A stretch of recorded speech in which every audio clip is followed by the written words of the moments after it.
السلام علیکم ناظرین محترم، یہ کہانی ہے دنیا کی ایک عظیم ترین کہلائی جانے والی ملکہ کیتھرین کی۔ یہ وہ ملکہ تھی جس نے روس کو دنیا کی بڑی طاقتوں کی صف میں لا کھڑا کر دیا۔ جہاں اس ملکہ کی اچھائی اور عقل مندی کی وجہ سے مانا جاتا ہے، وہیں اس ملک کے کچھ ایسے تاریخی راز بھی موجود ہیں جو صدیوں سے اس ملک کی بدنامی کا باعث بنے ہوئے ہیں، اور انہی رازوں کی وجہ سے لوگ اسے جانتے ہیں اور پہچانتے ہیں۔ یہ راز اس ملکہ کی ذاتی زندگی اور اس کی عیاشیوں کے حوالے سے ہے، اور آج کی اس ویڈیو میں ہم آپ کو نہ صرف اس ملکہ کی عیاش پسند زندگی کے بارے میں روشناس کرائیں گے، بلکہ اس کے ساتھ ساتھ ہم آپ کو یہ بھی بتائیں گے کہ کس طرح مل کر ایک گھوڑے کے ساتھ بدفعلی کرتے ہوئے موت کا شکار ہو گئی۔ تاہم ویڈیو شروع کرنے سے پہلے آپ سب دوستوں سے ایک چھوٹی سی ریکویسٹ ہے کہ ہماری ویڈیو آپ کس ملک سے اور کس شہر سے بیٹھ کر دیکھ رہے ہیں، کامنٹ سیکشن میں آپ اپنے شہر کا نام ضرور بتائیے گا۔ ناظرین و محترم، عام طور پر اگر تاریخ پر نظر دوڑائی جائے تو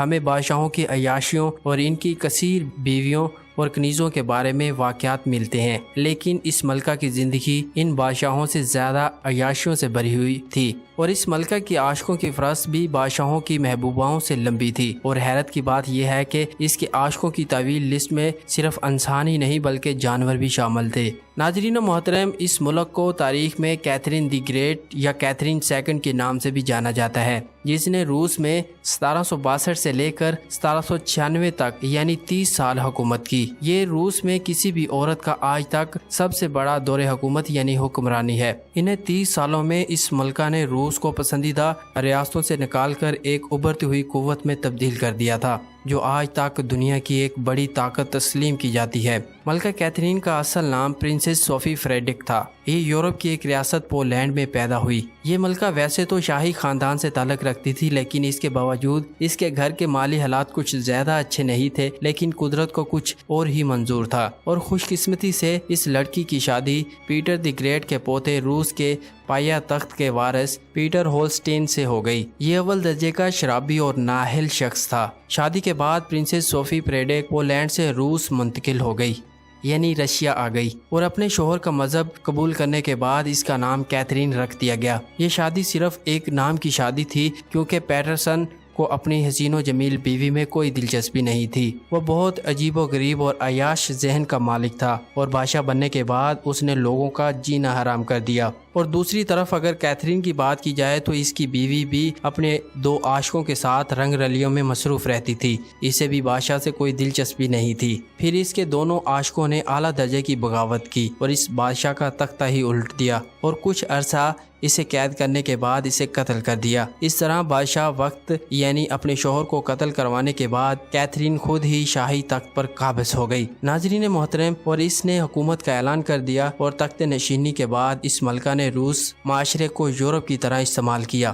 حکومتی انتظامات کے ساتھ ساتھ یہ ملکہ اپنے پورے دور حکومت میں اپنی عیاشیوں میں ڈوبی رہی۔ یہ آئے دن نئے نئے عاشق بناتی اور پھر ان پر انعام و کرام، مال و دولت اور سب کچھ ان پر لٹاتی، یہاں تک کہ اس نے اپنے بہت سے عاشقوں کو مختلف شہروں میں عالیشان گھر بنا کر دیے تھے، تاکہ وہ جہاں بھی جائے اس کی عیاشی کا سلسلہ نہ رکے۔ حالانکہ اس نے اپنے ایک عاشق جس کا نام پینی ٹریسٹو تھا اسے پولینڈ کا بادشاہ بھی بنا دیا۔ یہ ملکہ اپنی تمام عمر جنسی خواہشات میں ڈوبی رہی اور مزے لیتی رہی۔ اس کے محل میں موجود کپڑے، زیورات اور تمام زیر استعمال چیزوں سے اس بات کی نشاندہی ہوتی ہے اور کس قدر یہ ملکہ جنسی خواہشات میں مبتلا تھی۔ اس کے عاشقوں میں سب سے مشہور شخص اس کا ایک فوجی افسر گوگو پالکان تھا۔ اس شخص کے ملکہ کے ساتھ تعلقات اقتدار میں آنے کے بعد سے قائم ہوئے تھے، اور پھر تمام عمر ان کے تعلقات قائم رہے۔ یہ ملکہ کی سب سے قابل اعتبار ساتھی میں سے ایک تھا۔ اس شخص کو سب سے بڑی ذمہ داری یہ تھی کہ آئندہ جس شخص کے ساتھ ملکہ ہم بستری کرنا چاہتی تھی، یہ اسے ملکہ کے دربار میں حاضر کرتا تھا۔ اس کے علاوہ اس ملکہ کی ایک خاص کنیز بھی تھی، جو صرف اس کام کے لیے رکھی گئی تھی کہ کسی بھی شخص کو ملکہ کے پاس لے جانے سے پہلے وہ اس شخص کے ساتھ پہلے خود ہم بستری کرتی تھی اور مختلف زاویوں سے اس نوجوان کی جانچ پڑتال کرتی تھی۔ اگر وہ شخص ملکہ کی خواہشات پوری کرنے کے قابل لگتا تو اسے ملکہ کے پاس بھیج دیتی، ورنہ اس شخص کو واپس بھیج دیا جاتا تھا۔ یعنی ملکہ کے ساتھ ہم بستری کرنے کے لیے جس بھی لڑکے کا انتخاب کیا جاتا وہ پہلے اس کنیز سے ہو کر جاتا، اور وہ اس بات کا فیصلہ کرتی تھی کہ ملکہ ملکہ اس شخص کی مردانگی سے خوش ہوگی یا نہیں۔ ایک دفعہ ملکہ کی اس کنیز کو جب ملکہ کے ایک خاص عاشق کے ساتھ بدفعلی کرتے ہوئے پکڑا گیا تو پھر اس کنیز کو جلا وطن کر دیا گیا اور اس کی جگہ ایک نئی کنیز رکھ لی گئی۔ ناظرین و محترم، یہ ملکہ اپنے تمام تر عمر اس بدفعلی میں مبتلا رہی اور بوڑھی ہونے کے باوجود اپنے جسم کو ہوس کا نشانہ بناتی رہی، اور کہا جاتا ہے کہ جب وہ بوڑھی ہو گئی تو تب بھی وہ اپنی عمر سے 40 سال چھوٹی عمر کے لڑکوں سے بدفعلی کرتی رہی تھی، جو کہ اس ملکہ کا محبوب مشکلہ بن کر رہ گیا تھا۔ معزز ناظرین، اس ملکہ کی عیاشی صرف انسانوں تک ہی محدود نہیں تھی، بلکہ مختلف جانور، خصوصی طور پر گھوڑوں سے بھی ملکہ کے جنسی تعلقات کے بارے میں کہا جاتا ہے۔ اس کے رشتے گھوڑوں کے ساتھ بھی قائم کیے جاتے تھے، کیونکہ یہ ملکہ گھوڑوں کے ساتھ بھی جنسی تعلقات قائم کرنے کی کوشش کرتی رہتی تھی۔ اس ملکہ کی موت کی اگر بات کی جائے تو مختلف روایات سے پتہ چلتا ہے کہ اس کی 1796 میں یعنی 67 سال کی عمر میں ایک گھوڑے کے ساتھ بدفعلی کرتے ہوئے اس کی موت واقع ہو گئی۔ کہا جاتا ہے کہ یہ ملکہ ایک گھوڑے کے ساتھ بدفعلی میں مصروف تھی کہ لکڑی کا فریم جس نے گھوڑے کو سنبھال رکھا تھا اچانک ٹوٹ کر اس ملکہ پر گر پڑا اور ملکہ موقع پر ہی منہ کے بل گری اور دنیا سے رخصت ہو گئی۔